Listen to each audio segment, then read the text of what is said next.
Excuse me, I just want to make sure, are you okay with being filmed? Because we want to make very sure that someone isn't there doing that without your consent. No, it's fine. Okay. Thank you. Can you start the timer now? Great. Good afternoon. My name is Dr. Shiva MIT. I'm a scientist, an MIT PhD in biological engineering, chairman and CEO of Cytosolve, and I'm considered a world-renowned expert in personalized and precision medicine. You can find my resume online. In 1962, the National Vaccine Act was signed by John F. Kennedy to give rise to the CDC to create the vaccine guidelines. There are two observations that I'd like to share to put that event in context. In April of 1961, Kennedy gave a speech to the National Academy of Sciences. He shared that the conundrum of modern democracy is that given that the problems we face have become so complex, we now rely on small groups of scientists to enable politicians to make decisions. And Kennedy emphasized that such decision-making was based on the assumption the scientists were objective, disinterested third parties. Look, we all now know that's not true. Science has become fundamentally pay-to-play, and in fact, probably the oldest profession now. You can think about what that is. Second, at that time, the science and the model of the immune system was very nascent, going back to 1915, and was based on a two-box model of the immune system. The innate immune system, box 1, communicating to the adaptive immune system, box 2, and the immune health was defined as the upregulation of antibodies. Now, based on the recommendations from scientists at that time, and by this simplistic two-box model, the Vaccination Act was instituted. Today, the entire basis of vaccination is still based on that 50 to 100-year-old model of the immune system. Less than 90 days ago, I was honored to be the invited speaker at the Distinguished Prestige Lecture at the National Science Foundation. My lecture was on the modern immune system. The reality is the modern immune system consists of at least 5 systems: the innate immune system, the adaptive immune system, the interferon or the IFN system, which is a missing link between the adaptive and the innate, the microbiome, which interacts through the gut-brain axis, to the neural system. The modern immune system informs us: 1, interventions such as vaccines can affect other subsystems, effectively, most of which are largely unknown. 2, one size doesn't fit all. And 3, the science ain't settled on the risk and safety assessment standards for vaccines. In closing, the lack of understanding was reflected in the many observed injuries from 62 to 86. Till today, the 1986 National Vaccine Childhood Injury Act, sponsored by Ted Kennedy and Waxman, set up the vaccine courts to remove liability away from manufacturers. That was a band-aid solution to preserve the 1962 Act instead of simply repealing it. Since then, recognizing injuries that were occurring, another band-aid on top of the 1968 band-aid was allowed, exemptions to allow at least some justice. Today's families in this room are scrambling, begging to fight to retain exemptions to a mandate that was created based on outdated science in 1962. The entire 1962 program, the state imposing its will on the individual to something as sovereign as a bloodstream, should never have occurred. Today, all of you have an opportunity to show the way forward by killing this bill. It's time to take a deep breath and rip off these band-aids. You have an opportunity to send a signal that not only are vaccine mandates wrong, but it's also time to enter the future of real immune health, personalized and precision medicine, where science matters and one size does not fit all. Thank you. Thank you very much. Are there any questions or comments? Senator Summers? Thank you for that. You spoke so quickly, I didn't get your name. Could you? It's Dr. Shiva MIT. Just call me Dr. Shiva. Just 1 minute, Senator Summers. Doctor, would you also make sure that you sign up with the clerk so they have your name? Sure. Thank you. Thank you. Okay. And I know you said you went to MIT. Can you give me your credentials again? Yes, I have a PhD in biological engineering, not biomedical engineering, biological engineering, which is essentially where the modern science of all sorts of pharma, genes, everything came from in 2003. It's a new department MIT set up. I also hold 3 other degrees in engineering, in electrical engineering at MIT and mechanical engineering at MIT, plus a degree in design.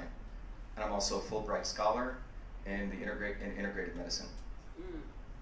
Well, that's extremely impressive. Thank you for coming here today and testifying. And your words are very eye-opening, and I hope they resonate with a lot of people today. Thank you.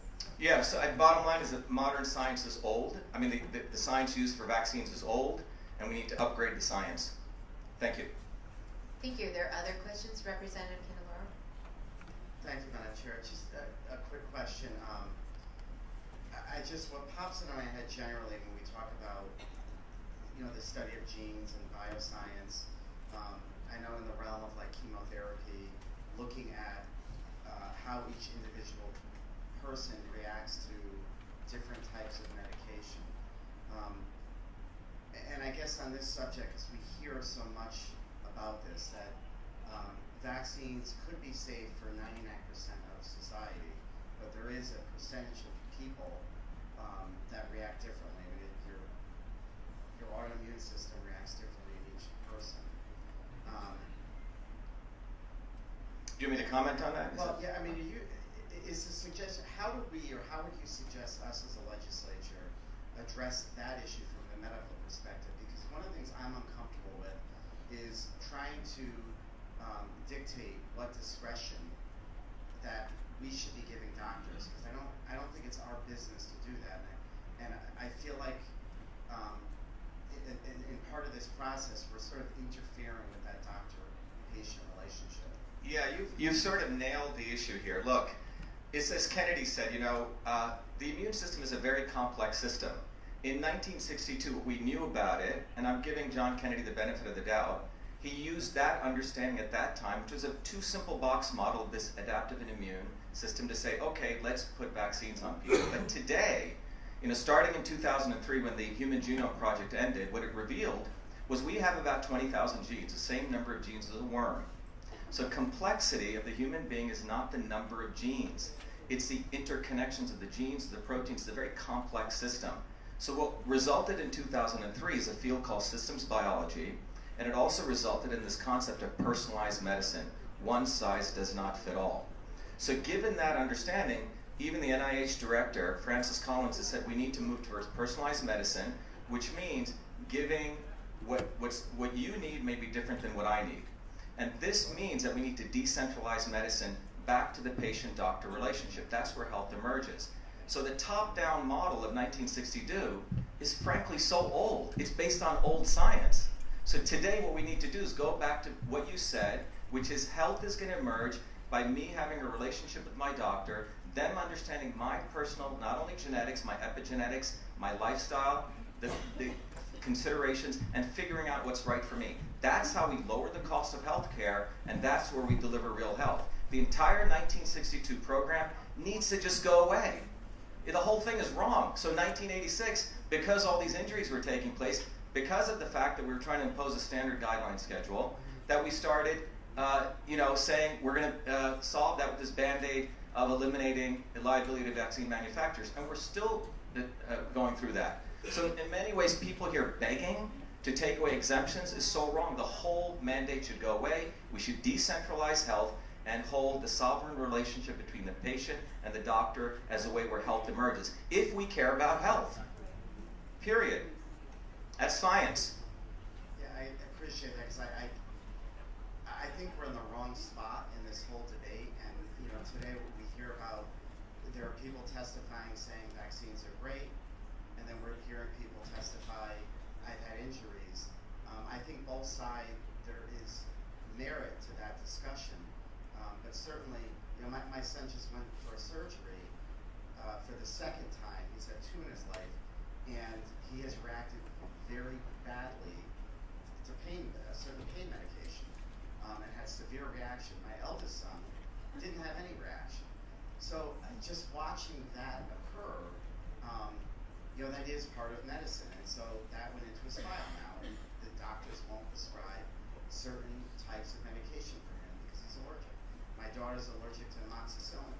She had a breakout, same thing. And I worry that we're losing that discussion and going backwards when we've put so much emphasis, even on the state level, of that personalized medicine. How do we get there? And so, if you have any suggestions going forward. Well, the way we get there is to go to the future. We have to go into the future. Connecticut, I know, I was here before, has a real interest in going to the future in biological sciences. That future means we have to let go of the past.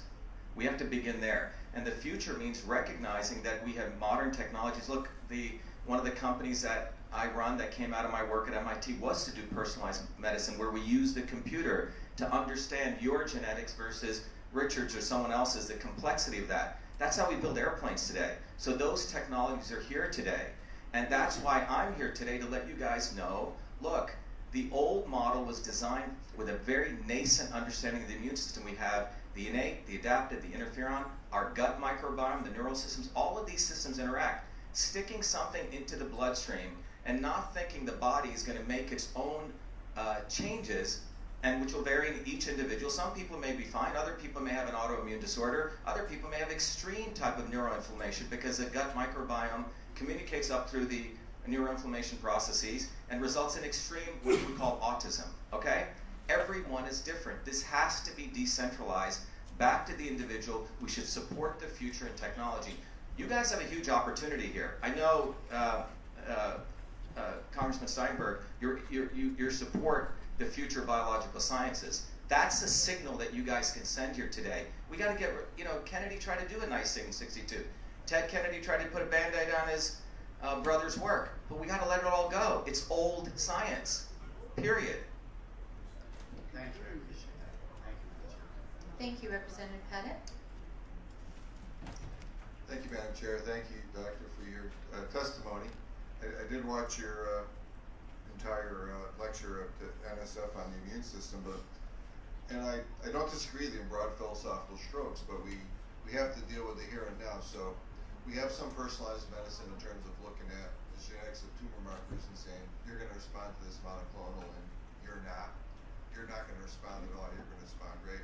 But what do we do about vaccines in 2020? We're not at a point where we can individualize vaccine therapy for 300+ million people right now. So I realize it's a broad question, but where do you think we head in terms of vaccination policy for a nation, since we're not at a point where we can actually individualize right now?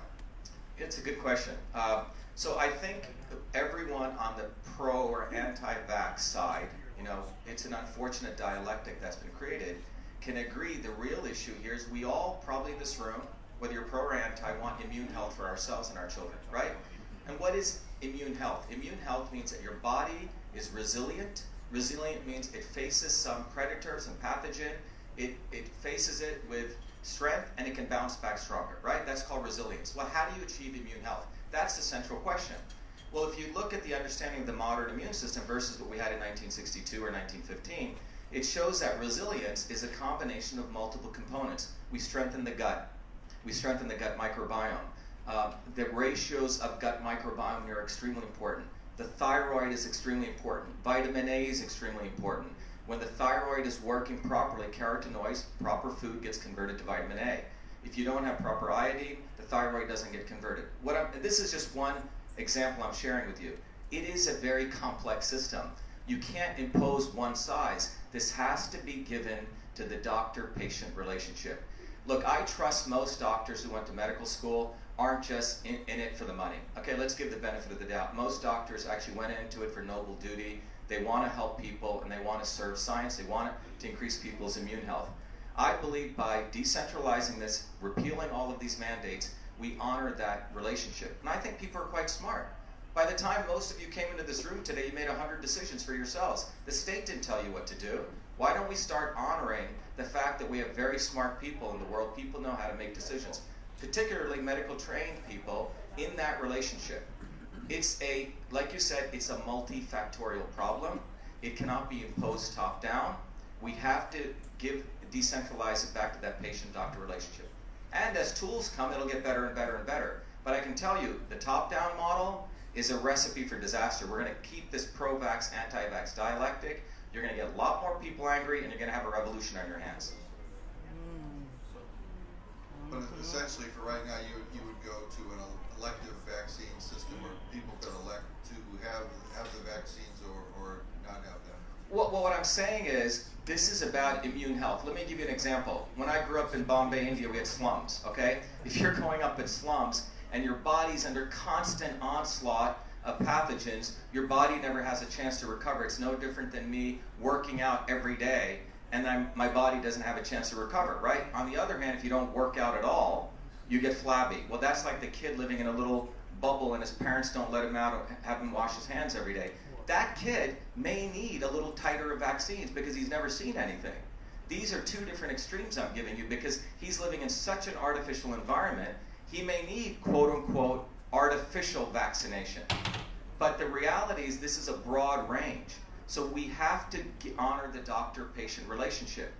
And I have great faith in people.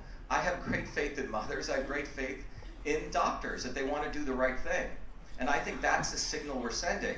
And in great honor to what John Kennedy attempted to do in 1962, we're in a very different system today. After the passage of the Mansfield Act in 1970, you know, science dollars have become highly competitive. Academics today do practice the oldest profession. You know, not the best scientists get tenure. It's a guy who can bring in the money. So it has become pay to play. We have to also consider that. Any other questions or comments? The committee, thank you very much for your time, and make sure that you give your name to the clerk, please. Thank you. Thank you again. I'm very honored to present. Thank you again for all the great work you guys are doing. Thank you. Thank you. Next we